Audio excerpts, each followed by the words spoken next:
HIV odam immunitet tanqisligi virusi bo'lib, bu virus orttirgan immunitet tanqisligi sindromi, ya'ni AIDS kasalligiga olib kelishi mumkin. AIDS kasalligi xalqimiz orasida SPID so'zi bilan ko'proq tanilgan va hozirgi kunda aholimizning 52 mingga yaqini bu infeksiyani o'ziga yuqtirib olgan.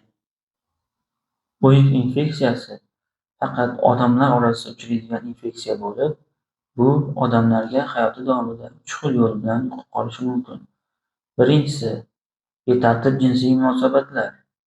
Ikkinchisi parenteral, ya'ni tibbiy va notibbiy muolajalar orqali. Uchinchisi vertikal, ya'ni onadan bolaga yuqish yo'li. HIV infeksiyasi faqat odamdan odamga yuquvchi infeksiya bo'lib, bu infeksiya quyidagi hollarda yuqmaydi. Ya'ni quchoqlashganda, o'pishib ko'rishganda, qo'l berib ko'rishganda, bitta idishdan ovqat yoki suv ichganda, turli xil hasharotlar chaqqanda bu infeksiya odamga yuqmaydi.